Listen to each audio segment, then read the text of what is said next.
Well, Kim was in high school, and she had a big history test coming up on Thursday. The thing is, Kim did really well in school, but she really struggled with history. Of all the subjects, that was the one that she had trouble with. But she was trying to get into a really good college. And so she had to get a good grade in her history class, which meant she had to do really well on this test. Now, she had a friend named Jeremy who was great. He rocked history. That was his subject. And so she talked with Jeremy, and they made arrangements. They would get together, and he would help her study for this test. So on Tuesday night, they were going to get together and study. And Tuesday night came, and she waited. But Jeremy never came. And she waited a little longer, checking the time, and he must have just got hung up. So she waited. Finally, she starts sending him texts like, "Where are you? We were going to study. Why aren't you here?" He didn't respond to the text. Now, finally, late that night, she got a text from him that said, "Sorry, I forgot. And I was at a movie, so I didn't see your text." Now she's in a predicament. What do I do? Only have one night left to study. Well, she has a choice to make. She could do her best, knowing that her best might not be good enough. Or she can cheat. She only has one night. She could figure it out. So she can study and do her best, or she could cheat. So then there's the question, what will she do? Will she do what's right, even though to her it looks like that could risk her future? Or will she do what's wrong? I've known many teenagers who have found themselves in that kind of predicament and who have wondered that question. But see, we could ask the same kind of question about lots of different situations. So the same question about this. Your boss tells you to do something that's unethical. Will you do it? Or will you obey God? Will you do it?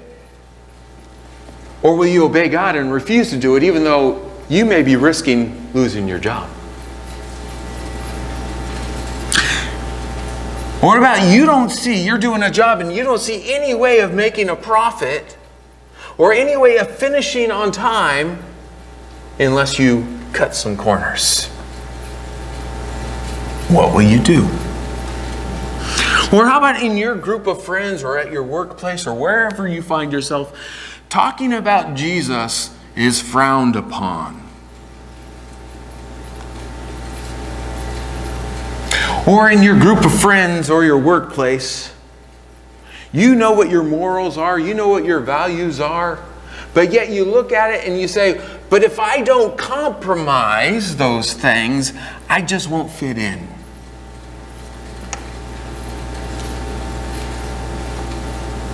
You see, those situations, they can range from the simple to the drastic. From the, I won't feel comfortable, to I may lose my job. But in any of those situations, you might find yourself in a position where you're too scared to obey. Or you might find yourself having to get past your fear in order to obey God. Because sometimes obedience requires faith.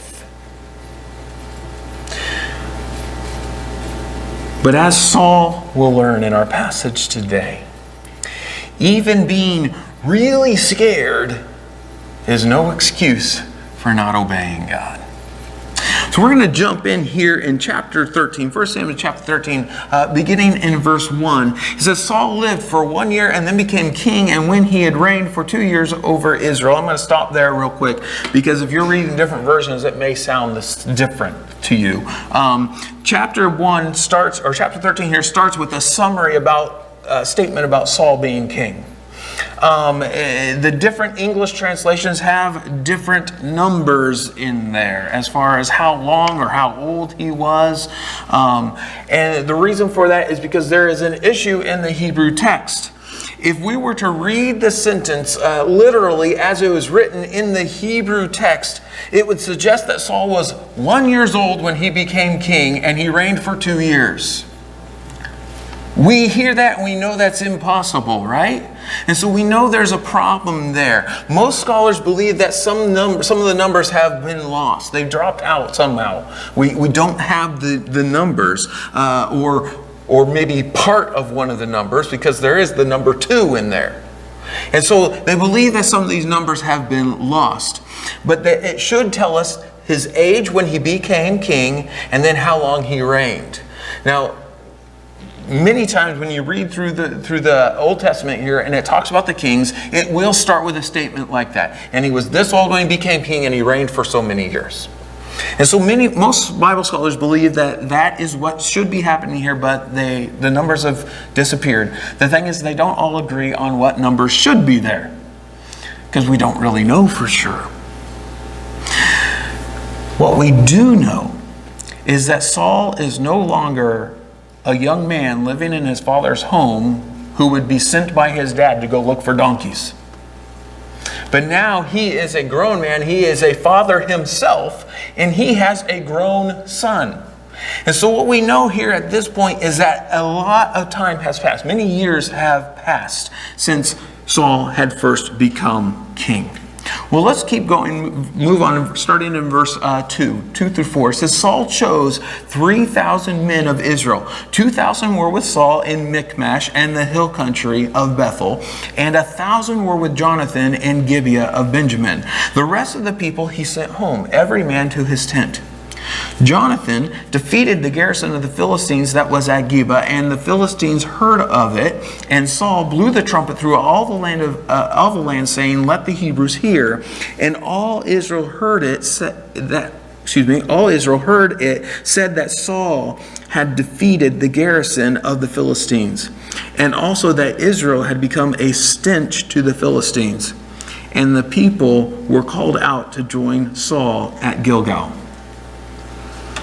So up until this point, Israel's army had basically been a civilian militia. And whenever there was a need, they would call everyone. And so they would just gather all the people up, all the fighting men, whenever there was, like, someone was attacking or whatever, when there was a need for people to come fight, they would just gather them together. Kind of like we saw when Saul called all the people to come when the Ammonites were attacking Jabesh, the city of Jabesh. And Saul called all the men and said, "Come out." And they came and they went and delivered the city. But now at this point, Saul is creating a standing army of 3,000 men. Probably the best soldiers, the best fighters. He probably kept them and said, "Okay, you're the army now." And everyone else he sent home. So 2,000 men were with Saul, and there were 1,000 men with his son Jonathan. Now this makes sense that he would create this standing army, because the Philistines were still a threat. The Philistines were still occupying Israel, basically. They had their thumb on Israel and were kind of telling them what they could or could not do. Now, if you'll remember, when Saul was anointed king back in chapter 10, verse 8, he was told that he would deliver Israel from the Philistines. That's what God said. He says, "I'm going to give you a king to deliver you from the Philistines." And so this was what Saul was charged with doing. And if you remember also, Samuel implicitly gave him the task of attacking that Philistine garrison that was stationed at Gibeah. And what did Saul do? You remember? Right, nothing. Yeah, that's why you couldn't remember, because he did nothing. All right? He didn't do it. He was give that implied statement. He said, go do whatever your hand finds to do, and then go meet me at Gilgal. Well, Saul didn't do that. He did nothing, and failed to act like king. And up until this point, he still has done nothing about the Philistines. So he was made king to deliver Israel from the Philistines, but he has done nothing about the Philistines up until this point. And so he was commissioned, and we've been waiting for Saul to act. And you may expect as we continue reading that Saul then is going to do this. He's now formed an army and he's going to go and attack the Philistines. But he doesn't. Who does? Jonathan, his son. Now, he goes and he attacks the Philistine outposts and he defeats them. And then the Philistines hear about it. And you know that they're not happy about it when they hear about it. And we expect that what? As soon as they hear about it, they're going to get up in arms, literally, and gather together their armies and come to attack Israel. Before, when we heard about that, or we remember reading that, when the Philistines just heard that the Israelites were getting together, like they gathered together, they heard about it and said, well, let's go attack them anyways, just in case.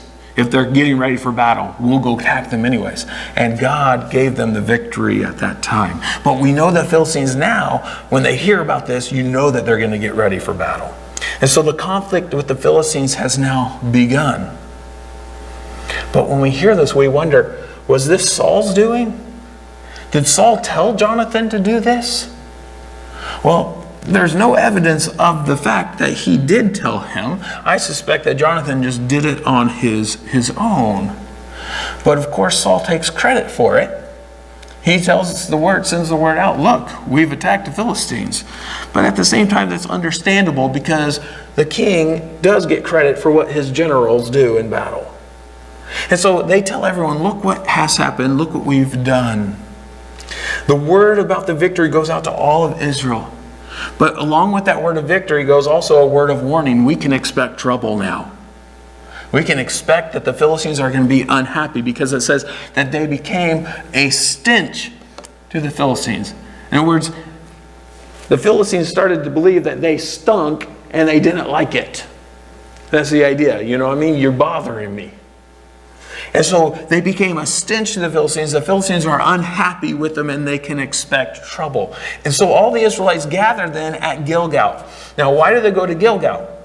Well, on one hand, it's a regular gathering place. In fact, that's where they restored the kingdom. Back in the end of chapter 11, when they set up, Saul had already been made king, but then they got together and the people then really, truly recognized him as king because he had fought a battle and led them into battle.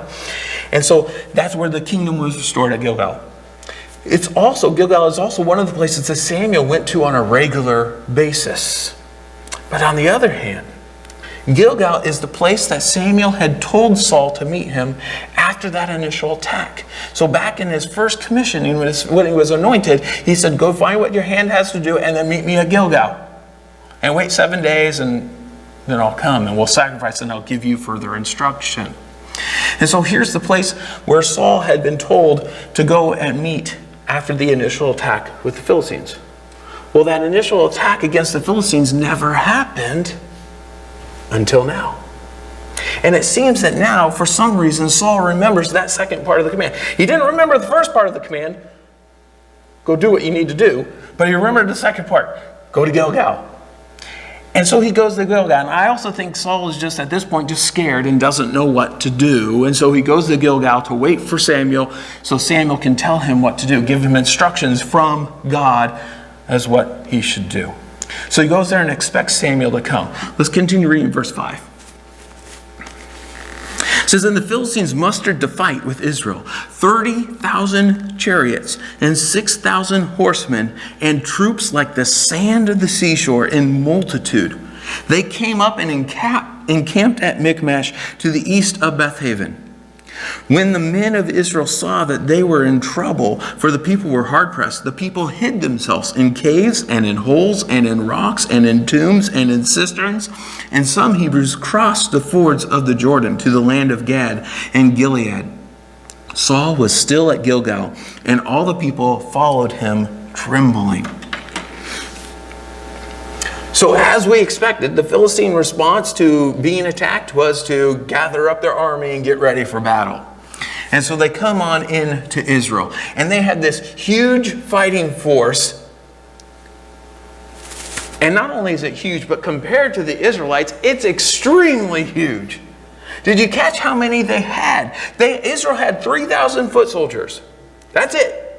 3,000 foot soldiers. The Philistines, they had too many to count. They said their foot soldiers were basically like the sands of the seashore. Too many to count. On top of that, the Philistines had 2 horsemen for every one of the Israelites' foot soldiers. So twice as many horsemen as the Israelites had soldiers. Not only that, the Philistines had 10 chariots for every one Israelite foot soldier. So 10 times as many chariots as the Israelites had soldiers. Can you imagine what that's like going into battle? So here's me, and I've got, maybe hundreds of soldiers and 2 horsemen and 10 chariots, all to fight against. Me against all of that? So they were totally outnumbered. They were way overpowered. They were in big trouble. Hopelessly outnumbered, hopelessly outpowered. Until you stop and think about it. Israel has been here before. Have they not? When we read about chariots, you might remember when the Israelites were standing at the shore of the Red Sea with Pharaoh's chariots chasing after them. And God opened up the sea and delivered Israel. And those chariots didn't mean a thing to God. They couldn't fight against God. We read about this huge army. And you may remember, it's kind of like the Canaanites when they all bound together as a whole, as a big group, a coalition of several different groups of Canaanites. And they came against Joshua and against the people of Israel back in Joshua chapter 11. And they said there was a multitude of them. But they could not stand before God. This huge army may also remind us of the Midianites who were defeated when under Gideon's leadership. Remember the Midianites? And they said there was a huge horde of them. And Gideon walked in there at night and they broke their torches and the people attacked each other. And Israel's been here before. What about just recently? When the Philistines came and attacked Israel at Mizpah and God thundered against them.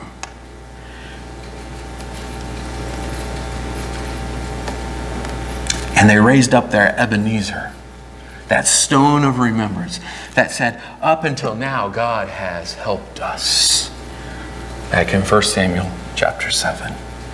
You see, Israel has been here before. And if they were responding in faith, they would respond with, we've been here before. And God has always been with us. But how do they respond? They are terrified. In fact, they are so scared that they all go and hide. They hide in caves. They hide in holes.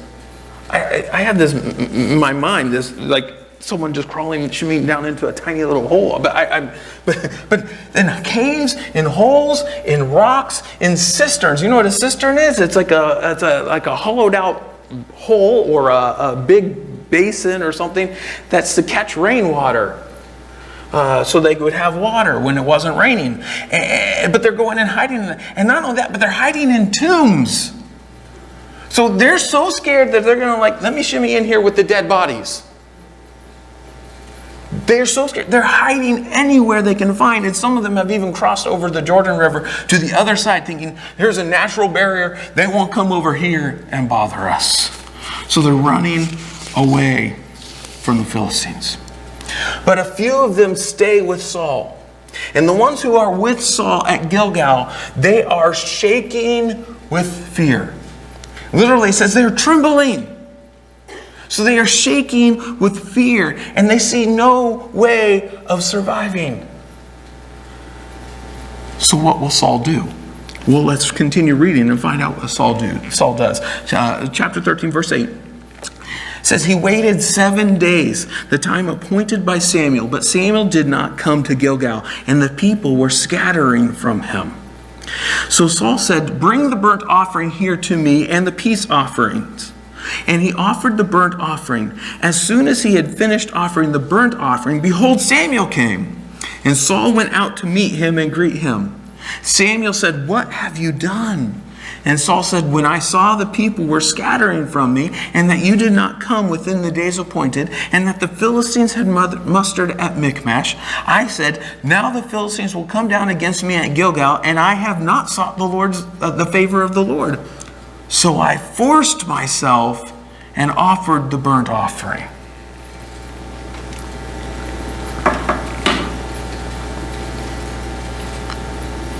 What does Saul do? He starts off right?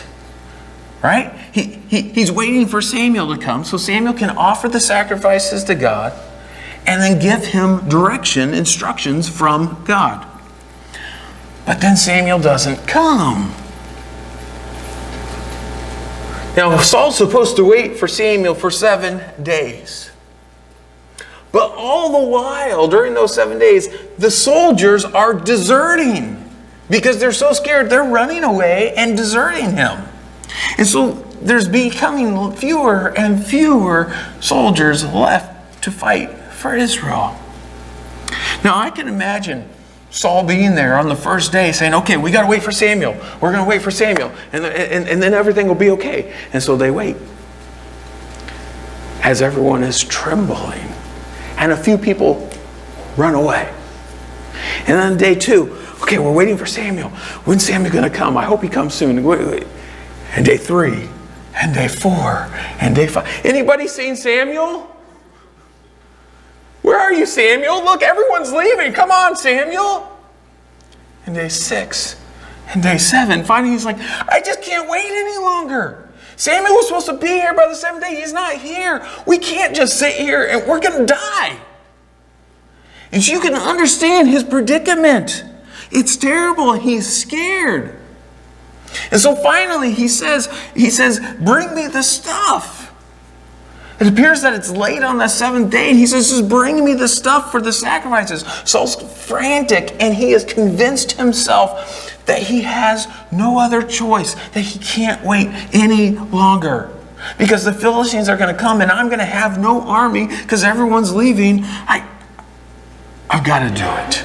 So bring me the stuff. So they bring it, and he offers the first sacrifice, the burnt offering, and suddenly Samuel appears. He shows up. And Saul at this point is so excited to see Samuel. He's relieved. And he goes out to see Samuel and to greet him. And I firmly believe that he was just like, "Yes, you finally made it. Come on, let's finish."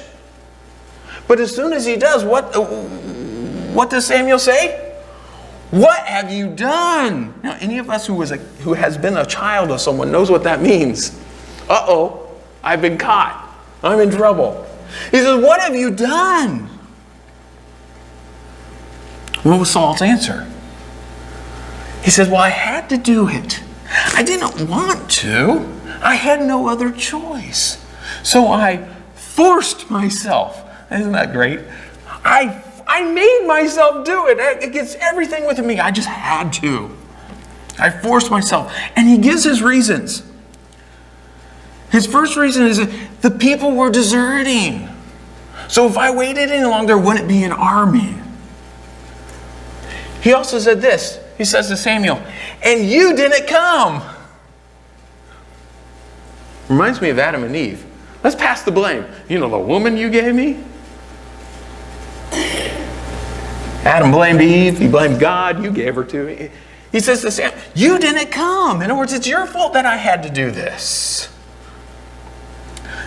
Thirdly, he says the Philistines are close and they're ready to attack. They're going to come down. And fourthly, and this seems very godly, he says, I had to ask for God's favor to help in battle.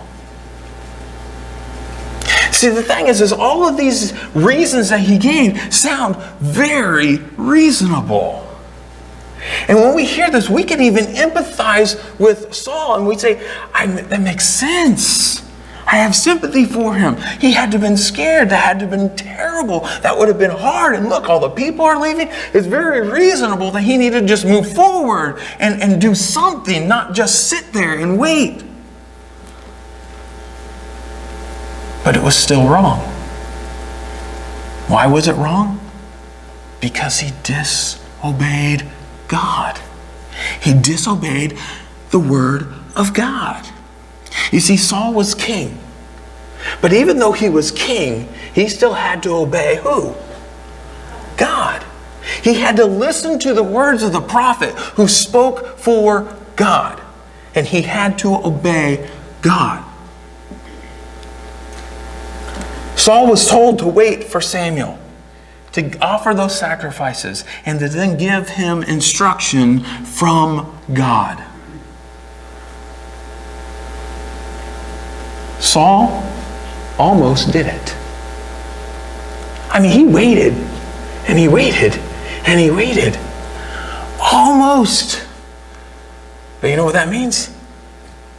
He didn't. He came so close, but he still went ahead and disobeyed God. You see, Saul looked around and saw what was happening.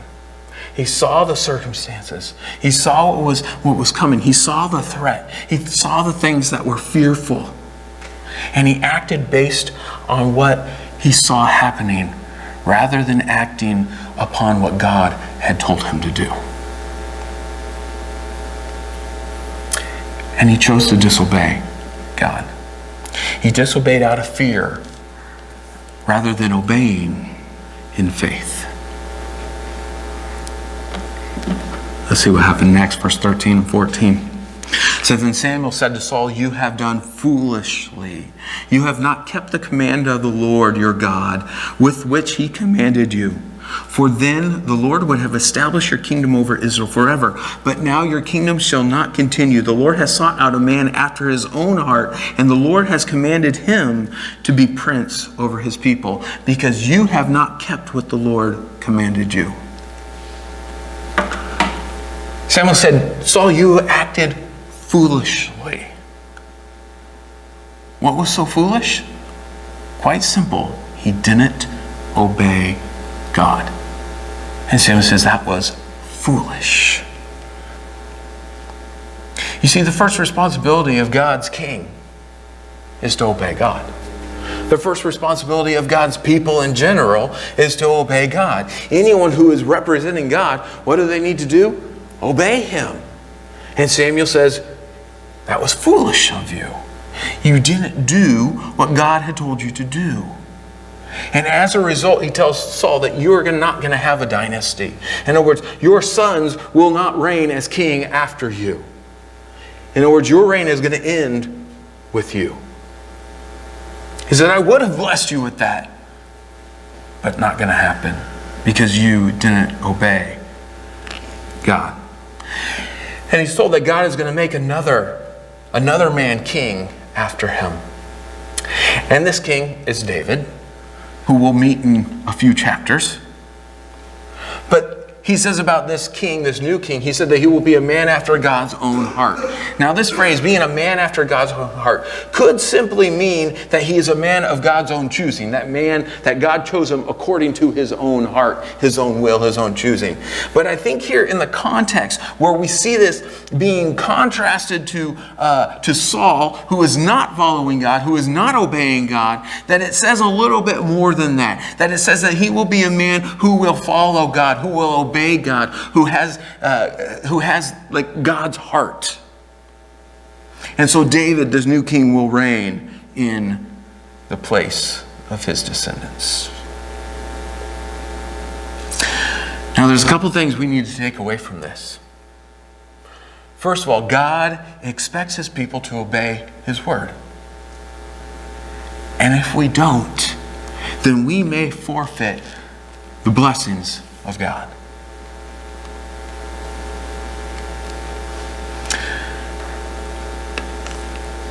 Well, that's not what Saul was expecting to hear from Samuel. So What will Saul do now? Let's keep reading verse 15. It says, and Samuel arose and went up from Gilgal to Gibeah of Benjamin. And Saul numbered the people who were present with him, about 600 men. And Saul and Jonathan his son and the people who were present with him stayed in Gibeah of Benjamin. But the Philistines encamped at Michmash. And raiders came out of the camp of the Philistines in 3 companies. One company toward Ophrah to the land of Shual. Another company turned toward Beth Horon. And another company turned toward the border that looks down on the valley of Zobeim, toward the wilderness. So what happened? Samuel left. So Saul didn't get those instructions that he was waiting for. He was waiting for Samuel to tell him, but Samuel didn't give him instructions. He gave him a reprimand. He said, what you did was wrong. So what's Saul to do now? Well, we'll have to wait till the next chapter to find that out. So come back next week. But what will he do? But at this point, for now, he counts the remaining soldiers. There are only 600. So out of the 3,000, there's only 600 left. And so they go and they camp out and they wait. Now the Philistines are still camped at Michmash, but they have 3 groups of scouts or raiders or 3 groups that spread out and go all in different directions. Now we don't know exactly what those groups are doing, but it doesn't look good for Israel.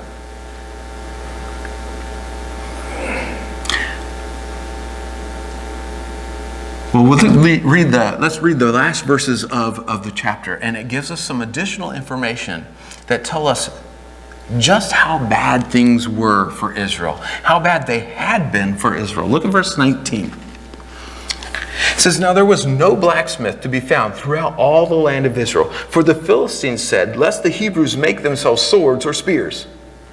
But every one of the Israelites went down to the Philistines to sharpen his plowshare, his mattock, his axe, or his sickle.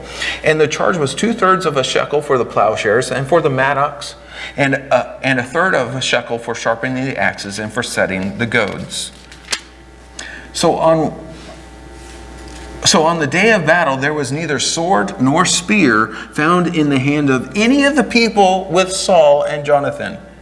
But Saul and Jonathan, his son, had them. And the garrison of the Philistines went out to the pass of Michmash. And so what we see here is just a little side note to tell us just how bad things were. See, under this Philistine occupation, Israel was not allowed to have blacksmiths of their own. Because if they did, they could make weapons. And so they were not allowed. It was a way of keeping them down. But there were actually 3 results from not allowing them to have blacksmiths. First of all, it kept them dependent, the Israelites dependent on the Philistines. Why? Because they had to go down to the Philistines to get their farm tools sharpened. In other words, they couldn't grow their crops or do anything without going to the Philistines and having them help them. On top of that, the Philistines made money off the Israelites then. If you imagine, every Israelite farmer had to go down to a Philistine to get his things sharpened and had to pay. They made good money off the Israelites. And then the big one, there were no weapons. So it made Israel weak. Only Saul and Jonathan had weapons. And so now Jonathan had picked this fight with the Philistines. And the Israelite army is small, and only 2 of them had proper weapons. And so they are at a complete disadvantage, except that they had God. And as we said already, Israel had been in these impossible places before, and God came through for them. So that raises the question, or basic question, will Saul or some other leader arise who will trust God? And we'll see that next week. But for now, let me be totally straight with you. Obeying God is not always easy. In fact, sometimes it's impossible without faith. But there is never a good excuse for ignoring God's word and not obeying God. You see, it's possible that obedience may come at a great cost to you, or that obeying God may cause you to face strong opposition.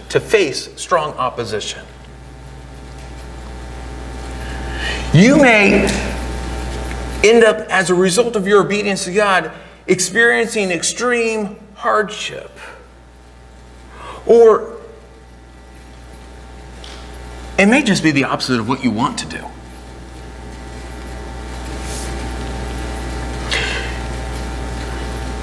You may fear what will happen if you obey God.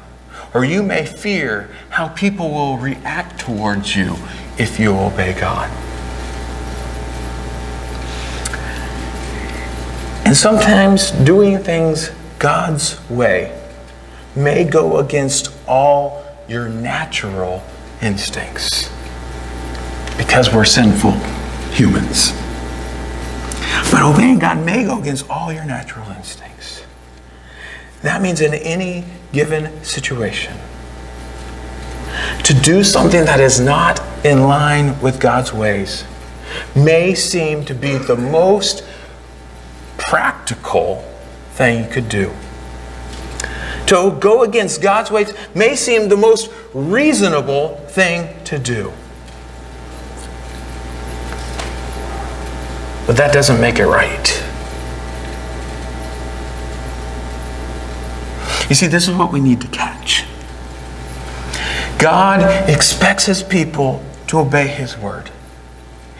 And it may be hard at times, but God calls us to a place of greater faith, to trust Him and to obey Him. And remember, as we've said a couple weeks ago, God has given us everything we need for life and godliness. So He hasn't called us, okay, go do this and figure out how. He has given us everything we need to obey, to live for Him, to be godly. So if you are ever in a place where everything within you says, go left, while God says, go right, it would be foolish to go left.